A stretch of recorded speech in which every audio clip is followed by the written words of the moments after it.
Kabajamtoota daawwattoota keenya kan hordofaa jirtan televezyiinii Fana sagantaa afaan Oromooti qophii addaati kan qabannee dhiyaannee immoo jechuudha. Egaa har'a guyyaa galateeffannaati shaampiyoonaa atileetiksii addunyaa 18ffaa irratti miira adda ta'etu argamee jira. Atileetonni keenya Itoophiyaa mara boonsaniiti kan isaan jirani.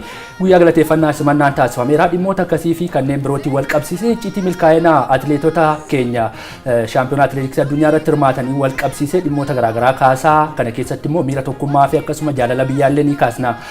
Daawwattoota keenya qophii addaa keenya har'a qabanneen dhimma kana ka'umsa taasifannu egaa Irpooshiboo Dajanuu Gonfaa fi anis iddoo saabdii akka xumuraatti sin faana jirra. Egaa baga nagaa dhuftan sinis daawwattoota keenya waliin tursiisaa dhimmoota garaagaraatti kan kaasu. Iyyan baga nagaa nu eegde jenneerra daawwattootaanis akkam ooltan jenneerra har'a akkuma ati kaasaa turte guyyaa addaati jechuu dandeenya.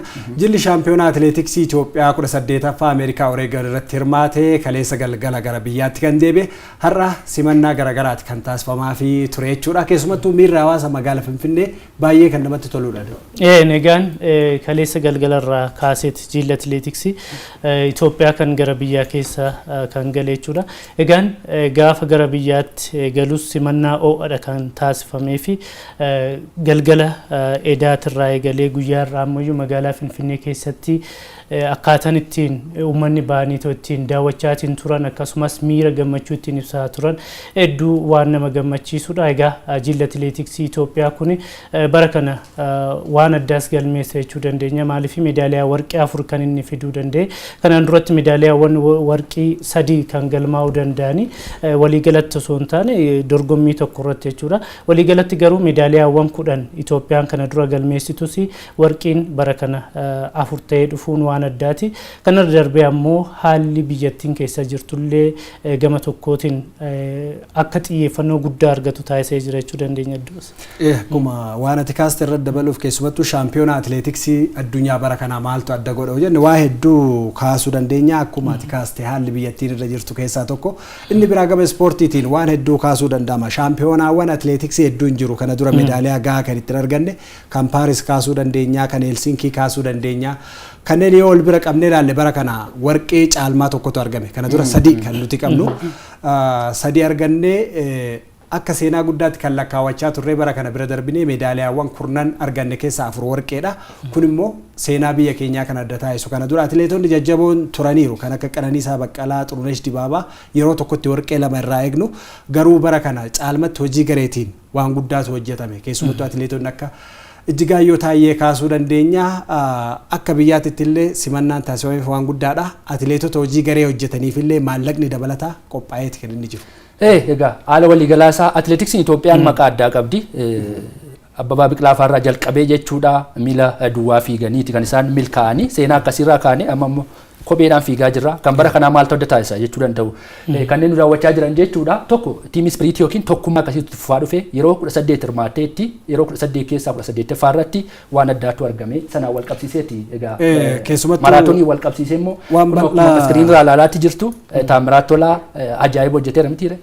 Waan bal'aa kaasteeti kan jirtu hojii garee hojjennu kan bara kana adda ta'e osoo hin taane atileetonni Itoophiyaa osoo maallaqni yookiin badhaasni ittiin kennamin kana dura sirriitti wal gargaaraati kan turani. Keessumattuu yeroo dheeraaf yaadachuu dandeenya. Shaampiyoonaa atileetiksii addunyaa jira, Oloompikiin jira, Silashii Seen Qananiisaa Baqqalaa akka warqii fiduuf waan guddaa hojjechaa ture. Hayilee Gabrasillaasee Qananiisaa Baqqalaa akka injifachuuf waan guddaadha kan ka'aa ture.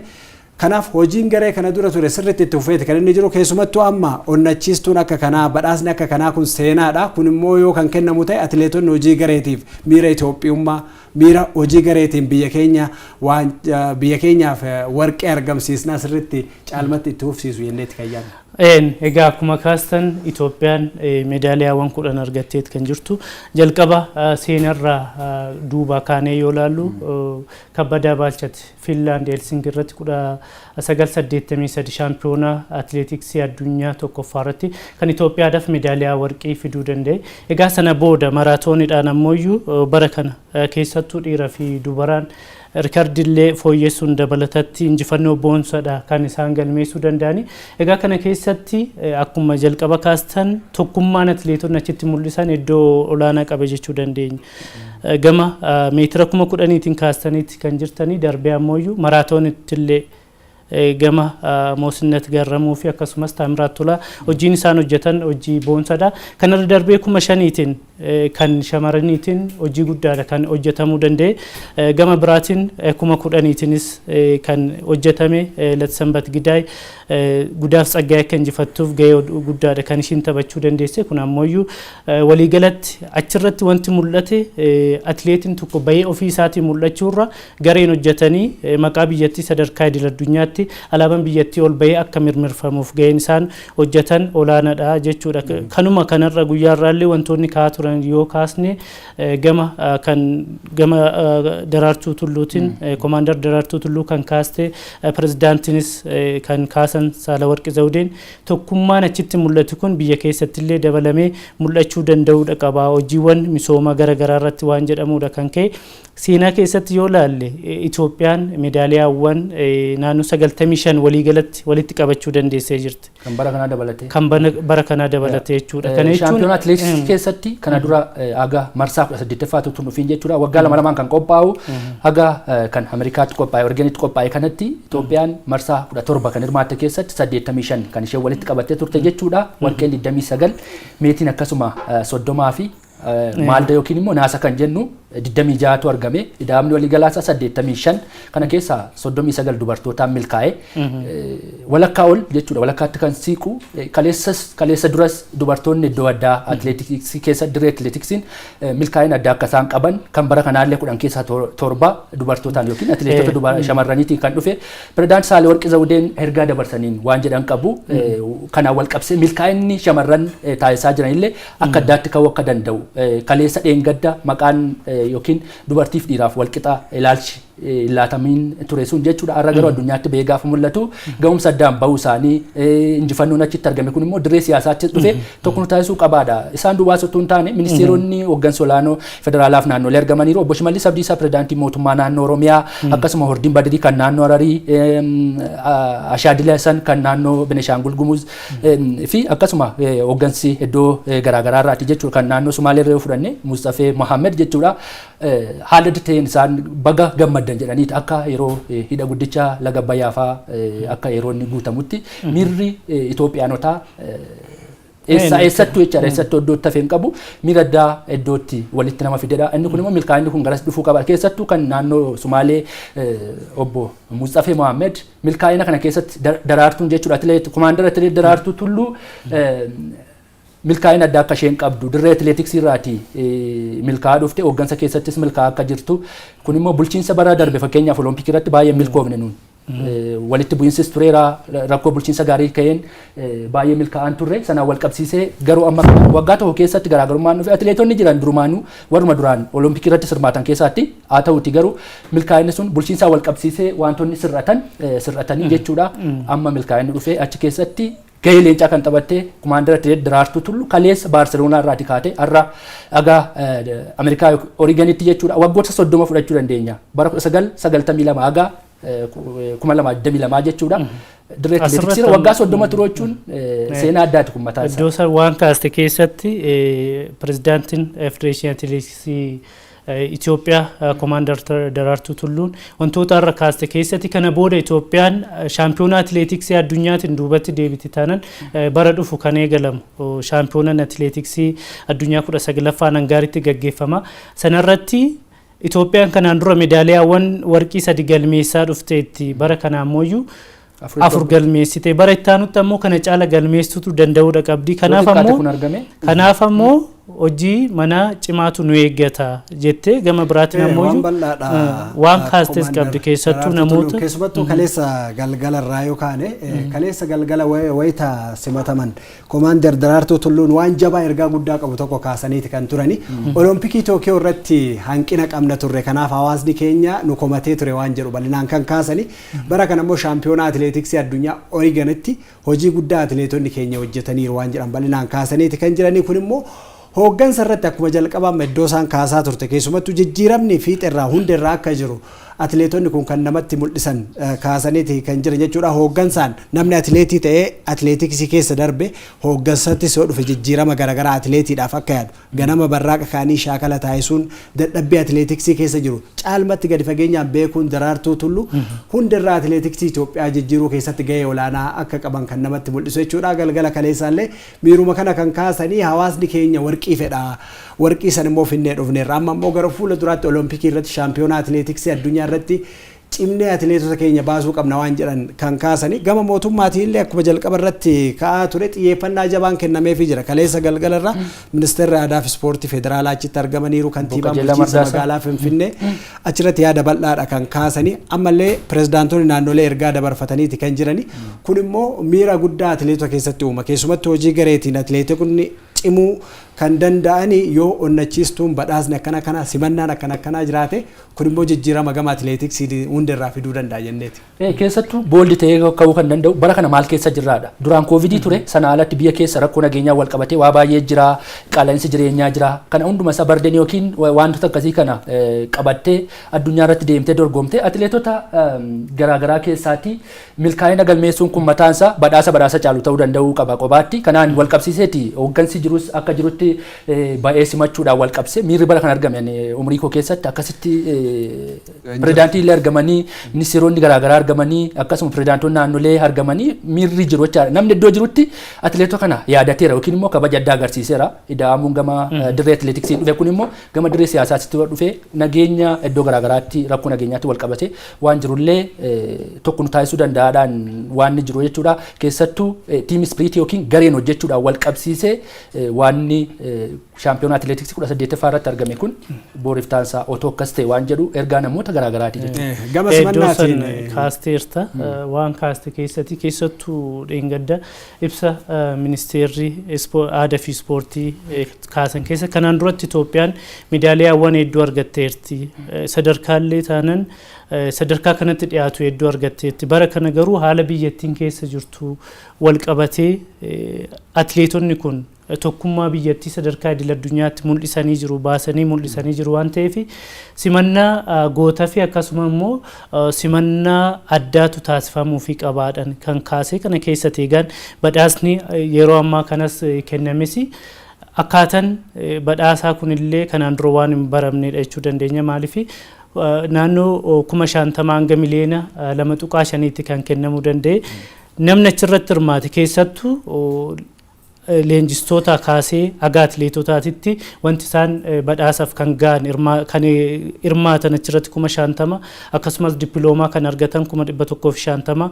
argachuu danda'aniit kan jiran atileetonni immoo keessattuu gudaaf Tsaggaayee meedaaliyaa 2 kan ishiin argachuu dandeesse meedaaliyaa meetii fi akkasumas ammoo 5,000 warqii fiduu dandeesseerti ishiidhaaf egaan haala addaatiin naannoo birrii miliyoona 2.5 kan ishiin argachuu dandeesse kun ammoo atileetota keessatti cimina akkamii fuulduratti immoo miira tokkummaa fi amilee akkamii keessatti uuma warra duubaa dhufan immoo hagam tokko jajjabeessa yoo jenne hedduu waan faayidaa biyyaaf qabu jechuu dandeenya. Kaasteerta keessumattuu maallaqni ol ka'uu qofaa miti asirratti kan laaluu qabnu keessattuu bara kana dura shaampiyoonaan atileetiksii addunyaa jira. Olompikiin jira jiloonni gurguddoon garbiroo jira biyyatti simannaan addaa taasifamuu wal qabsiisee jalqaba magaalaa Finfinnee keessa ganama iskaayilaayit irraa kaasnee daandiiwwan gurguddoon magaalaa Finfinnee cufamanii miirri hawaasaa baay'ee kan namatti tolu ture achi booda sirni badhaasaa bal'inaan tureeti kan inni jiru kana dura sirna badhaasaas kallattiidhaan miidiyaalee garaagaraatiin ifaan ekaleen badhaasa akkana argate yookiin atileetiin sadarkaa duraatiin xumure badhaasaan gana argate jedhamee haalli ittiin ibsamne ture jechuudha kan ammaa immoo gammachuu biyya keessa jirurraa ka'uu danda'a keessumattuu kallattiin atileetonni sadarkaa duraatiin xumuran maallaqa guddaa akka argatan kan itti aanan lammaffaan kan xumuran sadarkaa dippiloomaatiin akkasuma hojii gareetiin warra hojjetan keessumattuu kan hojii garee kana dura atileetonni hojii garee irratti waan guddaa hojjetan kan sadarkaatiin qofa maallaqni yookiin meedaaliyaan kennama achi booda maqaan isaanii hin dhaamu ture. Amma garuu kun xiyyeeffannoo keessa galee hojiin bal'aan hojjetameen jijjiiramni bal'aan akka jiruu fi kun akkuma isin kaastan jijjiirama atileetota duubaa dhufanii irratti hojii gareessa hojjenne maallaqa arganna hojii gareessa hojjenne hin galateeffatamna waan jedhu hawaasnis tokkoon kaasee jalqaba ganama simannaa irratti jigaayyoo taayee akka tileellisaa turan keessumattuu miirri daandiiwwan magaalaa Finfinnee jiru baay'ee kan namatti tolu ture kun hundi kaka'umsa atileetota keessatti uuma ganama barraaqa akkuma iskaayilaayit deemeen atileetota kanneen dubbisuu yaaleeti kan turani keessumattuu miira isaan kaasan keessa kaka'umsi simannaan kaleessa galgala irraa jiru haala namoonni ittiin simatan baay'ee kan dinqisiifatanii fi gara fuula duraatti illee abdii jabaa qabaachuu kaasaniiru. Egaa akkuma amma kaaste gama tokkoon fuula namaarraa waan dubbistu hin jira jechuudha. Kumaandara Atileet Daraartuu Tulluun faafayii yookiin immoo fuulli ishee faadha duraanis gammachuu addaati kan isaanitti dhaga'ame. Duuba atileetota kanneenii kumaandara Atileet Daraartuu Tulluu milkaa'ina kaleessaa fiddee dhuftee dirree atileetiksii irratti atileetii taatee hojjechaa turuurraati. Fiildii ittiin hojjettu ki muummeetti bobbaatee keessa jirtuun gaafa hooggansatti dhuftus waan addaa agarsiisuu akka dandeessu. Kophee isaaniidhaaf akka turte karaa foddaa televezyiinii achitti sargamuu baannu ilaalaa turreerra jechuudha. Kana alatti immoo gareedhaan hojjetaniiti kan milkaa'an kanneen jennee kaasaa turre keessaati Latti Sanbat Gideen kaasuu dandeenya. Kuma kudha injifattee kuma shanii shaneeffaa baatee tokkoffaa baatee gaafa gudaaf saggaayee dhuftee wal simatan jechuudha. Fuulli ishee akka ofii ishee warqee sana injifatteetti ture. Inni kun agarsiisa tokko. Kana alatti immoo diyaaspooraan mataan isaanii kanneen biyya alaa jiraatan kaleessa dheengaddaa waa tokko tokkotti mormii garaagaraa agarsiisuu jira. Inni kun hin turre jechuu dandeenya. Haala waliigalaatiin wantoota garaagaraatu jira waan ta'eef keessattuu immoo carraa arganne kanaan dirree atileetiksii bal'isuudhaan dhaloota boodaatii waa tokko kaa'uudhaan kanneen miira arra badhaasaa kana warra argatan dhaloota gara boodaa jiru immoo akka isaanii taana yookiin immoo darbinee deemna jedhanii warra dhufaniif mootummaan naannoo Oromiyaa illee of ilaaluu akka qabuttidha. Dirree atileetiksii irratti waa baay'ee jira waan ta'eef akadaamii garaagaraa fooyyessuudhaan akadaamiin Daraartuu amma sulultaatti ijaarameera. Baay'ee gaariidha. Atileetota 800 akkaatti keessummeessuu danda'a. Inni kun carraa tokko ta'uu danda'a. Kun duwwaan garuu ga'a miti waan ta'eef hooggansillee karaa isaa of ilaaluu dirree siyaasaa waan jiru gama atileetiksiitiin tokkummaan dhufe kun rakkoo jiran furuudhaaf illee ilaaf ilaamee waa baay'ee hojjechuu akka danda'u gama ispoortii keessa teenye gama nageenyaatis waa gudunfuu danda'uu qaba. Iddoo san waa baay'ee kaaste keessattuu kumaandar atileet Daraartuu Tulluu kan kaaste keessatti gammachuun keenya guutuu ta'uu qaba waan jettu tokko kaastetti kan turte. Keessattuu nageenyi gama hundaan bu'ee guutuu biyyattii keessatti nageenya akka dhufuu fi hundi keenyas hojjechuu qabnaadha kan isiin kaastee keessattuu naannoo egaa shaampiyoonaa atileetiksii addunyaa kanarratti atileetonni Itoophiyaa bakka bu'anii hirmaatan kutaalee biyyattii garaagaraa keessatti kan naannoo Oromiyaa akkasumas naannoo Tigraay irraa kan dhufanii meedaaliyaawwan kan warqii kan fidan achirraa kan dhufanii hirmaatanii jiru. Dhimma kanas wal qabatee yaada bal'aadha kan kaaste. Egaa kana kan biraammoo dhimma kana wal qabatee namoota hojii gaarii hojjetan namoota maqaa biyya sadarkaa addunyaatti ol fuudhanii akkanatti mul'isuu danda'an alaabaan biyyattii sadarkaa addunyaatti ol bahee akka mirmirfamu taasisan kana galateeffachuun ni barbaachisaadha kan ka'e. Egaa sirna galateeffannaatis wal qabatee akka qabxii jabaatti kaasuu qabnu keessumattuu atileetiksiin kana dura Oromiyaan maqaa guddaadha kan qabdu. Amma shaampiyoonaa atileetiksii addunyaa yoo fudhanne atileetonni gama Oromiyaa irraa dhufan hammam ga'oo jenne Taamiraat Tolaa fi Lammeechaa Girmaa kuwwan isaa muraasa kan lakkaa'uu dandeenyu kun Oromiyaa irratti hangam akka hojjetamuu qabu waan namatti mul'isuudha. Akaadaamiiwwan jiru dura atileetiksiin Arsii Boqqojjii haallitti ilaallu jira, Shawaa Lixaa, Shawaa Bahaa keessa atileetota jajjabootu jira. Amma garuu jiloota gurguddoo irratti shaampiyoonaa atileetiksii addunyaas ta'e olompikii irratti atileetonni bahaa jiran hangam ga'u waan jedhu. Naannoon biraa immoo guutumaan guututti dorgommiiwwan biyya keessaa hedduus kaasuu dandeenya. Akka biyyaatti Itoophiyaan morkiin jabaan jiraatu, jijjiiramni jabaan jiraatu ammallee caalmatti sirriitti Oromiyaa keessatti hojjetamuu akka qabu kallattiin kan ka'u jechuudha. Gama biraatiin hooggansa Daraartuu Tulluutiin jijjiirama jabaa arguun immoo hawaasni magaalaa Finfinnee haalli ittiin Daraartuu simachaa turan kan argine jechuudha. Guyyaa har'aa atileetotaan daraan hooggansa irraa jijjiiramni jiraachuun miirri jabaan Daraartuu jajjabeessuutiif fedhii jabaa argisiisaati kan isaan turan jechuudha. Keessumattuu Daraartuu Tulluus akka atileetota meedaaliyaa warqee fidaniitti lakkaa'uutiin Daraartuu yoo bira darbitu miira addaatiin keessummeessaati kan isaan turan jechuudha.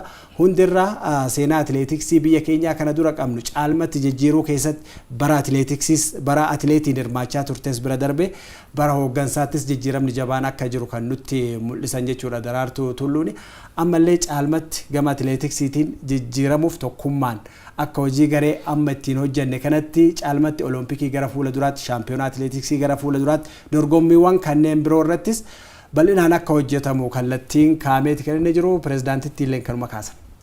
Egaa waa baay'eetu jira. Fooliin atileetiksii Itoophiyaa keessaa madde addunyaafis qaqqabee jira. Egaa namoota akka adda addunyaatti jiru jedhamanidha kan ispoortiidhaan wal qabsisee kumaandar atileet Daraartuu Tulluu kanneen beekan hedduu jiru jechuudha. Warri biyya keessaas warri biyya alaa jiranis jechuudha. Galateeffachaati kan isaan jiran isheellee dabalatee jechuudha. Kabajamtoota daawwattoota keenyaa qophii addaati. Qophii addaa keenyaan shaampiyoona atileetiksii addunyaa 18ffaa irratti milkaa'ina atileetonni Itoophiyaa galmeessaniin hooggansa olaanaa ministeeronni sadarkaa garaagaraa jiran jechuudha. Akkasuma pirezidaantonni naannolee ergaa isaan dabarsanii wal qabsiisee tokkummaa yookiin immoo miira biyya jaalala biyyaa shaampiyoonaa atileetiksii addunyaa irratti argameen wal qabsiisee kan kaasaatii jirru guyyaan galateeffannaa illee Itoophiyaan hin galateeffatti. Qormaanni baay'ee jira. Qormaata findhee miti. Qormaanni hin dhaabbatu continuous process yookiin ittuma fufaa deema. Dhaloonnis ittuma fufaa qormaanni jiraata. Yoo qormaanni jiraata ta'e malees nam tokko nama ta'uu fi qormaata keessa darbeetu qormaata keessatti waa galateeffachuun immoo waan jirudha waan ta'eef atillee akkam galateeffannaa wal qabsiisee maal fakkaata? Qormaata jabaa keessatti Itoophiyaan sadarkaa idil addunyaatti jila kana injifatte. Si'a darbe shaampiyoonaa atileetiksii addunyaa Itoophiyaan tokkoffaan shaampiyoonaa mana keessaa Itoophiyaan Ameerikaa caaltee tokkoffaan xumurte. Qormaata keessa Itoophiyaa jirtiin sadarkaa idil addunyaatti maqaan Itoophiyaa bifan taaneen ka'aa ture. Garuu shaampiyoonaa san injifachuun jijjiirama bal'aa akka fide kan arginu jechuudha. Ammallee shaampiyoonaa atileetiksii addunyaatiin 18ffaatiin injifannee gara biyyaatti deebine. Garuu qormaata hamaa keessa biyyi keenya akka turre yaadachuun barbaachisaadha. Kanaaf immoo galateeffachuun dirqama. Kanaaf iddoodhuma jirrutti waan hojjetamaa waan keessa turre bu'aa bahii keessa turre san bira darbinee galateeffachuun dirqama. Jennuun maal fakkaatame qormaata keessa erga darbite waan akkasii dabarseera jettee guyyaa tokko galateeffachuun hin jira waan ta'eef atileetota keenyas kanneeniin wantoota baay'ee jira. Shaampiyoonaa atileetiksii addunyaa garuu tokko ta'uu keenya sirriitti nu agarsiisa waan ta'eef galateeffannaa wal qabsiisellee waa baay'ee jira. Akka mootummaattis waan jiru jira waan ta'eef nuun akka keenyatti akka dhuunfaatti ani akka kootti akka nama dhuunfaatti akka nama dhuunfaatti maal fakkaata? Keessattuu galateeffannaa gaafa jennu yeroo hamtuun jiraachuu dandeessi. Yeroo hamtuu sana keessa akkaataa itti dabarteen yeroo sana keessa akka ta'ettis ni dabarta. Erga dabarteetiin booda ammoo namoota siif akka ati rakkoo sana keessaa baatu si gargaaran yaadan ta'uu danda'a. Maallaqaan ta'uu danda'a, gara biraatiin ta'uu danda'a. Kanaaf ammoo nama sanaaf galata galchuun tokkoffaa siifillee gammachuu nama saniifillee gammachuu jechuudha. Kanaaf galateeffachuun biyyi keenya waggoottan darban keessa qormaata garaagaraa keessummeessaa turteeti kan jirtu. Bara kana ammoo gama injifannoottis qormaatuma keessa osoo jirtu injifannoo garaagaraa galmeessuu dandeesseeti kan jirtu.